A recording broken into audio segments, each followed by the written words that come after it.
Welcome back to the shop, guys. My name is Adam, and I want to wish all my stateside friends here a happy 4th of July. Today is the 4th of July, and everybody's probably out celebrating in their own way. Going to watch some fireworks and throw down on the grill and have a good time. I plan on doing the same thing this weekend. So I got my American flag flying, and just to kind of celebrate my the 4th of July weekend. And I bought that recently, and I'm wanting to put it somewhere out here in the shop permanently. I just haven't done that yet, so I hung it right there. Funny that the Noga holder holds that thing perfectly, so it must be a 3/8 dowel that they use. So, but anyway, we got a pretty good episode, I believe, for you here. We've got new t-shirts ready. Okay, so I'm going to show you the new t-shirts, and I'll talk about that. We got a new campaign, and it's a different company, so we'll go into the details and I'll fill you in on that. I've also got some shaper work in this video. This past week I had decided to actually last weekend I hooked the shaper back up. I needed another line, so I went and bought some wire, and I hooked it back up. And whenever I did, I kind of had the urge to start doing a little bit of shaper work. So I filmed that, and I shared some clips with you, and I threw that into the SNS for this week. Okay, we've had a lot of people that's asked about the shaper, and I was happy to finally get a little bit of shaper footage there. And it's just kind of a little bit of a practice run here, making some test cuts and things like that. So that's what I got up here on the board. The upcoming jobs shaper test is actually going to be in today's episode of Saturday Night Special. Following SNS, I've got another video on a complete different job that I did about some brakes. So we got the brake job coming up, and today I actually finished my first project that I've done on the shaper, and that's going to be an upcoming video probably next week. So be on the lookout for the shaper vise project video. Okay. All right. So we've also got a couple viewer appreciation mails that's come in. We've got I just received the box back from Stan. I sent a tool out there to him for him to inspect and do a regrind on. So we'll talk about that. I'll pull it over here and pull it out of the box, and got a couple other things I'm going to throw in there and share with you. A couple guys have been asking about, so let's go ahead and get started. Okay guys, we have the new t-shirt for the channel, and you're looking at it here. That is the new design, and that is the new slogan that I have been thinking about for a very long time, and wanted to incorporate it into a t-shirt design and probably a sticker also. And that is the shop life. So that's the new shirt. I've got two samples. I'm wearing one, and then this is the other. And they're pockets. They're pocket t-shirts. Okay, it's something that everybody's been asking about, is a pocket shirt, and I myself wanted a pocket shirt, so we now have them. So I'm not abandoning the A-Bomb 79 logo at all. This is just a different design that I wanted to have out there for have available for anybody, also not just the A-Bomb 79. So that's the new logo, and that is a picture of me stick welding, and I was welding up a hydraulic cylinder, and that was the image. I believe I shared that picture on my video somewhere in the past, but Quinn Berry, he's the one that's always helping me with the artwork. So this is his work right here, and put this together, and I think he did a great job. I think it looks fantastic. So that's one of the samples there, and of course I'm wearing the other one. You can see. So this one, this shirt here is a single print, and the one that I'm wearing is a double print. And they wanted to do that to kind of give me an option there. The single print has a little bit more of a worn appearance to it, and the double print is a little bit brighter and and vibrant. So I decided to go with the double print shirt versus this single print, just so that you have a print there that's going to hopefully last a little bit longer. You know, through a lot of washes, they won't get washed out as fast. And that's what I picked anyway. We also made one more adjustment. Okay, on the pocket right here, we also have the Shop Life logo. Quinn went in there and adjusted the size of this just a little bit bigger. I believe it was a 1/2 inch by 1/2 inch that we're trying to fill that pocket up just a little bit more, but we weren't sure of the size of the pocket, so he kind of made it a fit where he knew it would go on a pocket. So that's going to be just a slight bit bigger there on the actual production runs. So where do you go get this? All right, we're using a new company now, and that is called tblaster.com. I will share the links there in the video, and I'll have it in the description box down below the video. Check it out. There'll be a link there. You can click on it and you should be able to go straight to the campaign. So T-Blaster, they're located up in Atlanta, Georgia, and they give me a little more flexibility to the campaign versus the Teespring. Okay, one is that they offered me pocket shirts, and that's what I wanted, was pocket shirts. Okay, there's going to be no minimum. Besides, there is a minimum. There's a 10 shirt minimum for them to produce the shirts. I don't think that's going to be a problem. So no minimum on the campaign. And now pricing. The pricing is going to be just a little bit different. The base price of the new shirts start at $20. So once you go up to extra large up to 5X, it adds another $1 to it. So for instance, if you bought a 4X shirt, it's going to cost $24. A 5X would cost $25 plus shipping. Okay, so they're still within the same price range as the last shirts that I had made. All right, some guys might even save a couple bucks on it depending on what size you wear. The actual shirt is a very good quality. If you like the A-Bomb 79 shirts, I believe this is the same quality as the Hanes tagless tee, but the brand for this brand is Gildan. Okay, it fits like the other shirts. I'm happy with the quality. All right, so you know, the Shop Life, as I was saying, that's something that I'm always saying, and I wanted to incorporate it into a design in a logo. So this was our first idea, was that using that picture of me welding, and we put that on a shirt. And just because it's a picture of a welder, doesn't mean that it's not a shirt for you. The Shop Life is for any of you guys who live the shop life like I do. You can be a machinist, a welder, a metal fabricator, mechanics, any of you guys that work in a shop. That's the shop life. I live that life every day, and I enjoy it. That's what I like.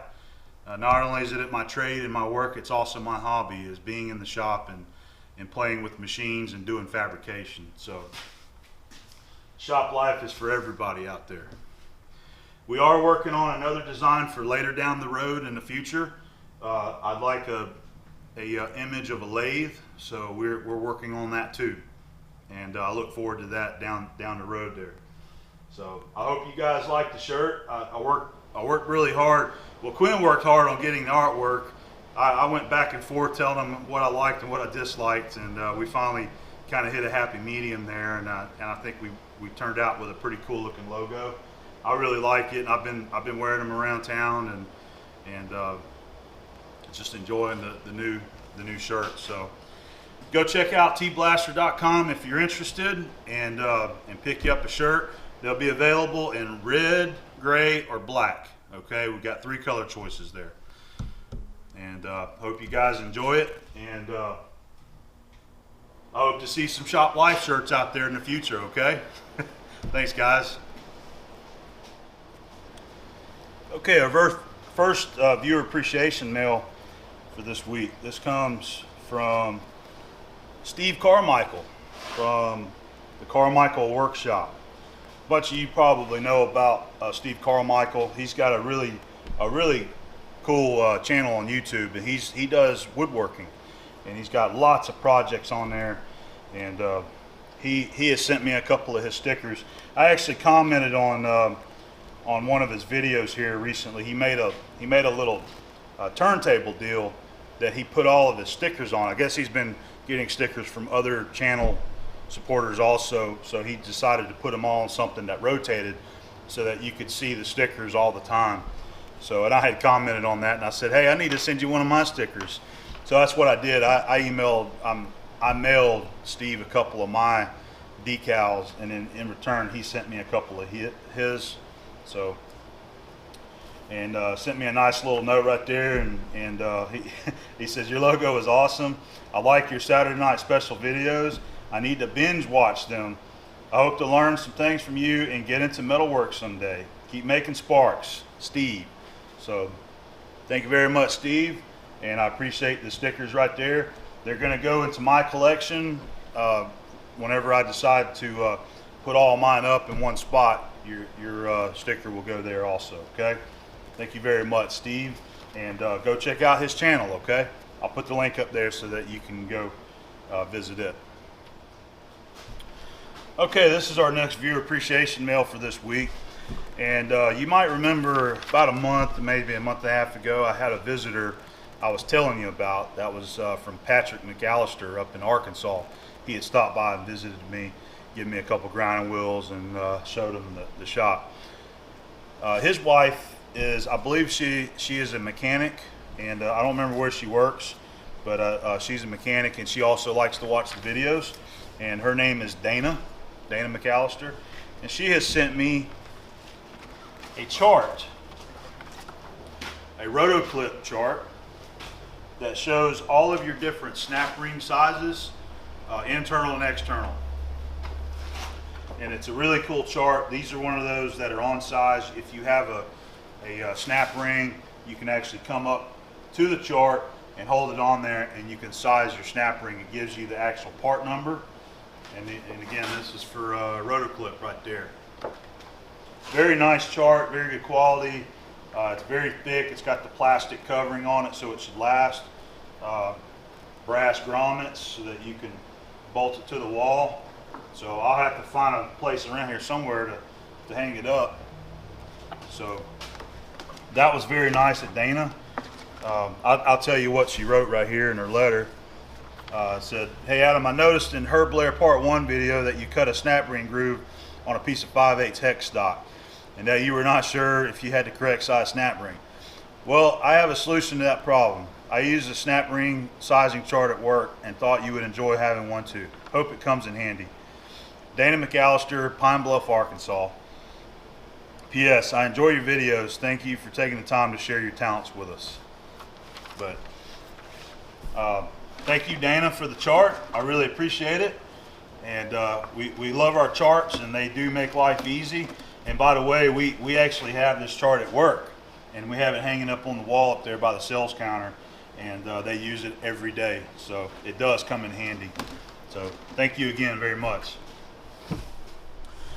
So I got my tool back from Stan, and if you haven't checked out his video, Stan's got a video on him inspecting and regrinding this tool for me, and it's pretty funny.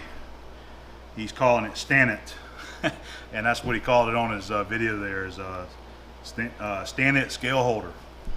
So as you can see, there's a repair order on this box right here. This was a tool that I bought brand new from Starrett, and I got it. I didn't use it for a pretty long time, and then I checked it one day and noticed that it was off. It wasn't holding the scale right. So I sent it back to Starrett, and then they reground it, sent it back to me. I put it away again and didn't check it for a while, and then one day I wanted to use it and noticed, hey man, this thing is still this thing's still off. So I haven't even pulled it out yet. Let's check it out. There's, Stan even shows that in his video too. That's the little card they stuck in there about the tool repair. Oh, he even got it on the bag. Starrett.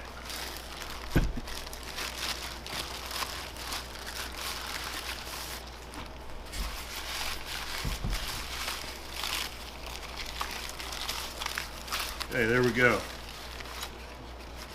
So this is the Starrett number 62 rule holder. All right. Got a little bit of lube on there. And this is the surface that Stan reground for me.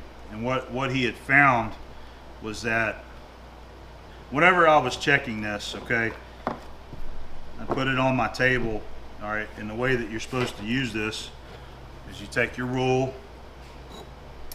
you stick it in there. All right, there's got a little, sort of like a little dovetail there. You tighten this up. You just snug it up, all right, and that holds your rule square. And what was happening before is when I would stick it in here and I would I'm pushing it and I'm holding it down so that the ruler is flat against the table, all right? I know this is a wood top here, but I'm talking about my metal table at work.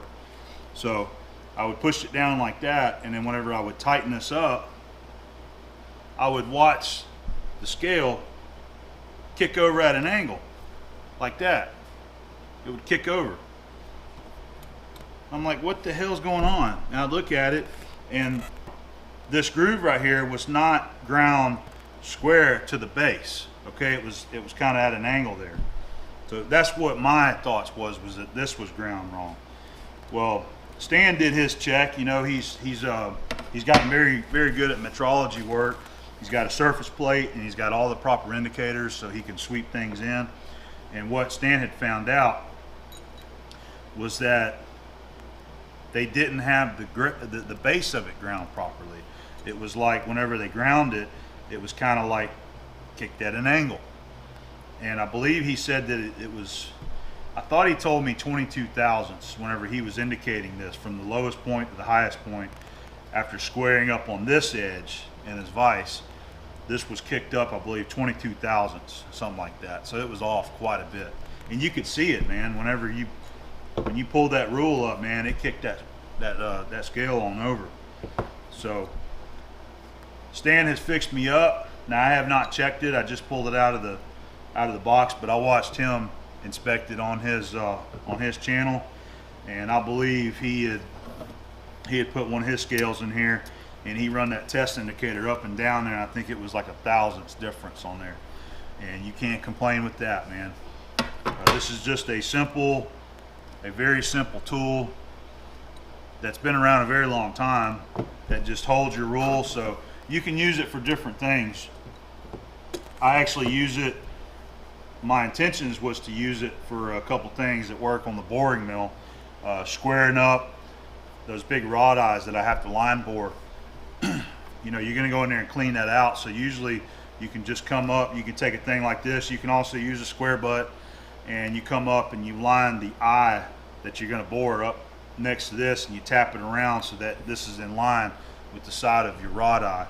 And there's other things you can do too, that you can kind of use this as a height gauge if you want to measure something, stand things up. It's just a quick reference gauge. You can use your surface gauge with this and set your pointer on your scriber to a distance by using this tool right here. And that's how they demonstrate it in the Starrett book. But there's different things that you can use it for.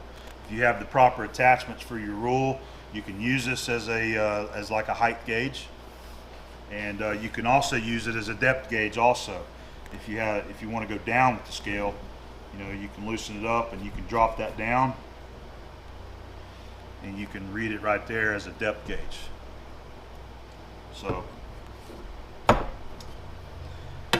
that's it. That's your number 62 rule holder, refurbished by Starrett.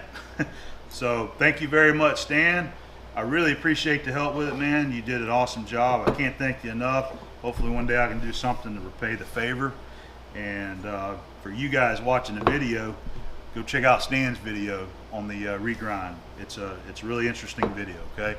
He also just put out another one on test hardening a piece of mystery steel from my shop, and we got some pretty good results from that too. All right, guys. So I finally got the shaper hooked up today. The line right there, I had to hook a new line in. Finally got that done. So I'm just making some practice cuts. Really, that's all I'm doing is making some practice cuts. So this is a piece of hot rolled flat bar, and I've cut on 3 sides. So I'm just playing with my tool grind and my finishing, and that's about, so far that's the best that I can get. So I hope to continue to improve, but that's the slowest feed rate that I can get to cut. So that's what I'm doing. I'm just playing around with the shaper.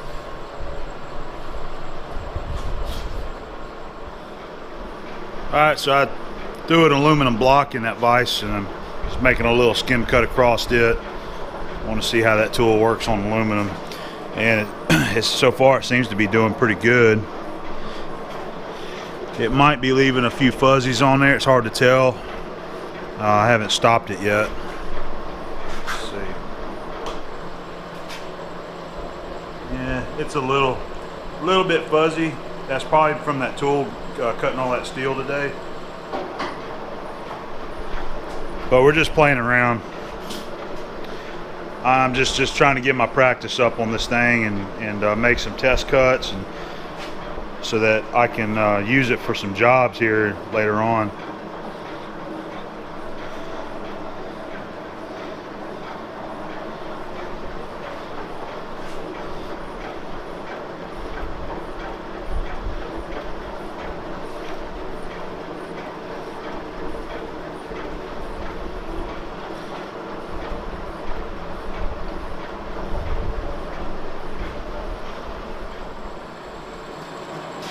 So we're going to talk a little bit of shaper action.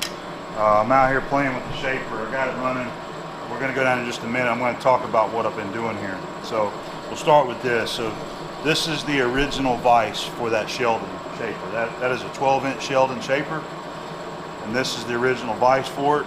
And I like the size of the vise and the way it mounts, but it's been wore out.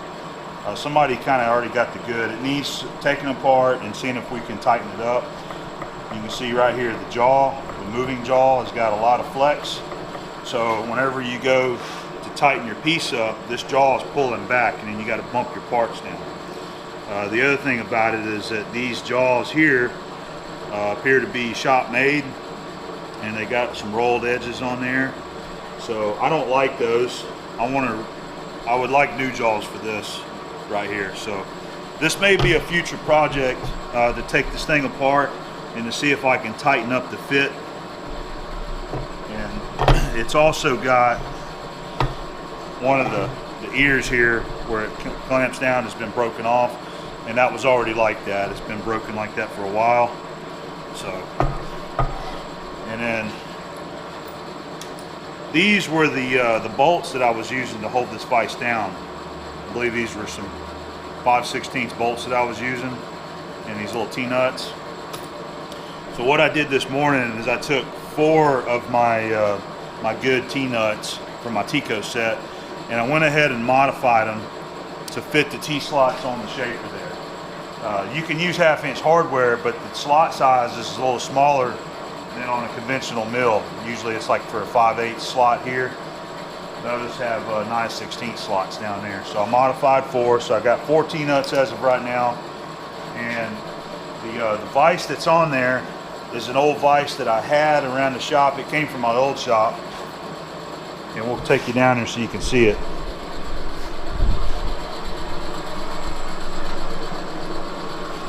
I don't know what kind of vise this is, but it does have Navy on here. Navy tool number, and there's a number written on it. It's still a good vise, still pretty tight, but it's been well used, so it's probably been around for quite a while. So I decided to go ahead and use this on the shaper for now. So I've got the modified T-nuts, got it bolted down there, and I got 2 more extras that if I want to clamp something down, it's got a V-notch right here so that you can clamp a piece of round bar in there. So we might try that one day. So I'm working on a piece of aluminum now. I already played with the steel, so we're just going to true up a piece of aluminum. And again, I'm just playing, not making anything yet. I'm just trying to get a feel for the cuts. And I think that a lot of guys would appreciate watching this and seeing this kind of stuff too. So let me get the camera set up and we'll make a little cut there.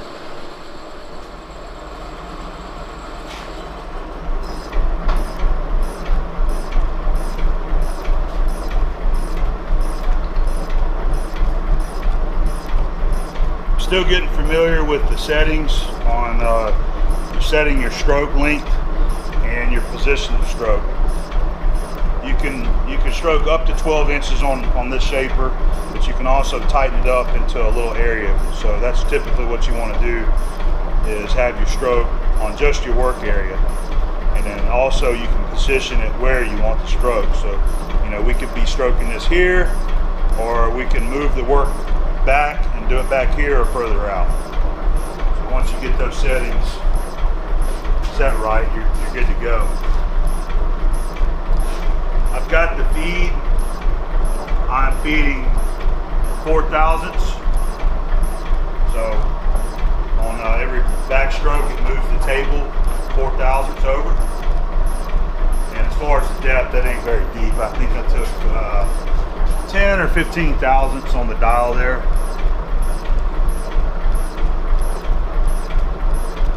All right, so I'm gonna let that go across and clean that side up, and I might square the whole block up.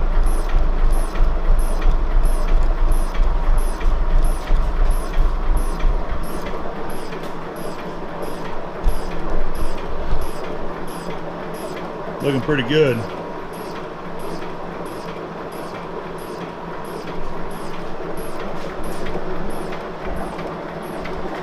can see there's your feed movements.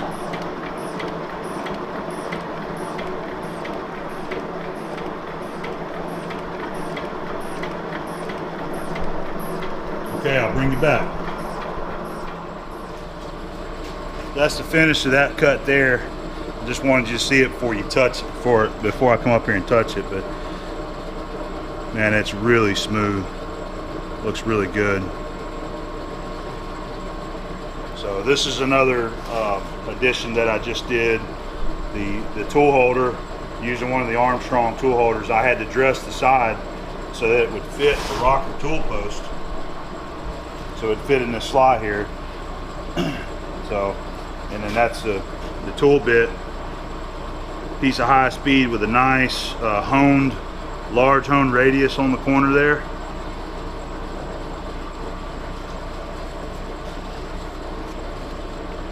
Yeah, I think we're doing good. So I think what I'll do is just go ahead and we'll go ahead and flip this block and square it all up.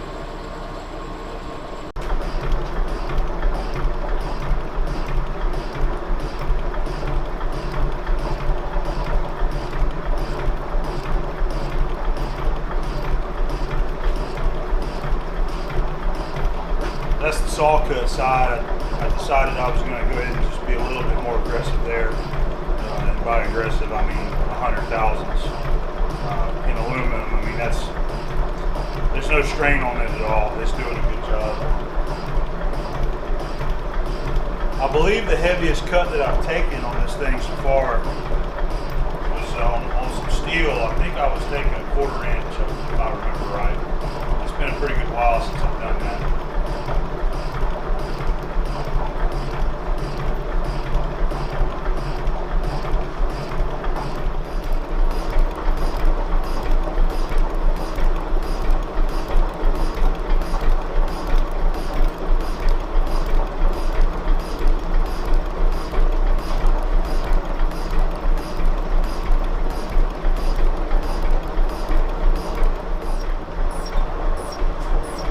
Okay, so I'm on my last side of the aluminum square block that I'm squaring up.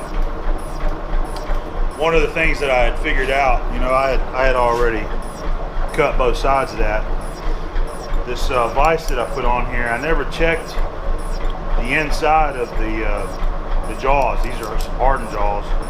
Well, the jaws actually have some little dents in there, little high spots, and I didn't notice that before. So it put some little dents and things in the surface of the block there. So that was kind of bothering me. So I went ahead and stoned them. In between one of the cuts, I took a stone and kind of honed both sides of the jaws, but those really need to be reground. So I'm using some of these other Kurt style jaws in there, and that's what I had sandwiched in between the block to finish out the outside edges of the block, and then I just set it on top of them right there and just made a face cut across each side. So anyway, we're about to finish off this one right here, and I think after this one's done, I want to find some cast iron to cut, and I just can't find anything around here that I want to set up, but I want something odd, like I don't know, some kind of gearbox cover or an intake manifold or something that we could show a different use of this. I need to set up some more tooling. All right, so we're through with the cut there. I'm gonna reach over here. I'm gonna stop the feed. I'm gonna stop the clutch there. I need to set up some more tooling to go in here to hold some boring bars so that eventually I'll be able to do some internal shaping, like cutting keyways and things like that. But it's doing a nice job, and it's doing better since I put them Kurt jaws down in there.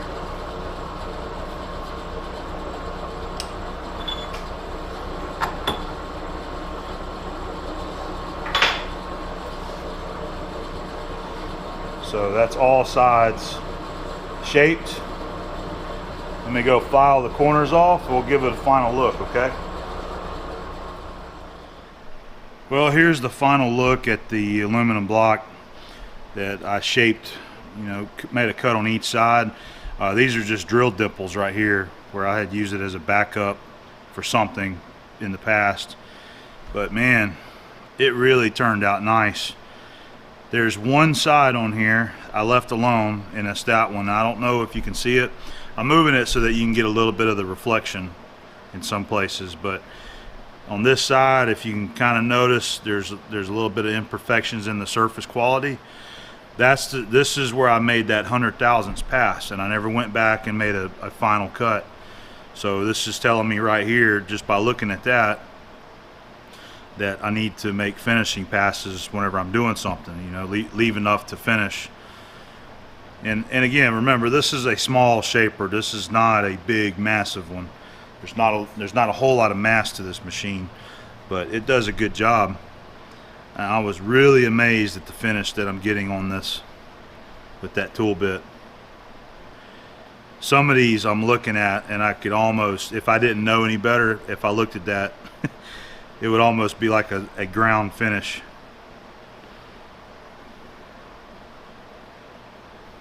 Really nice. So I just wanted to share that. We've had a lot of guys ask and talk about the shaper in lots of past videos, asking, hey, when are we going to use the shaper? When are we going to get to see it? There's a lot of new viewers who are not familiar with a shaper or what it does or what it's for. So this here is a very basic and everyday way of using a shaper, is to just cut flat shapes, square up blocks, bring something down. It's everybody's familiar with milling now. If you got to mill this down to 1 inch, you put an end mill in there and you mill it, or you fly cut it or whatever.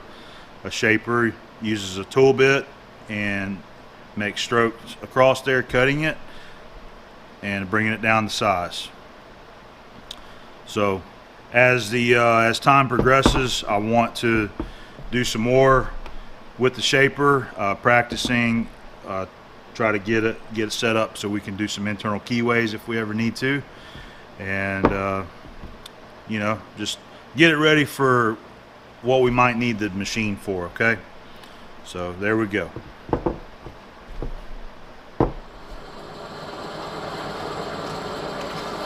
All right, we're going to do a 10-inch stroke on some steel.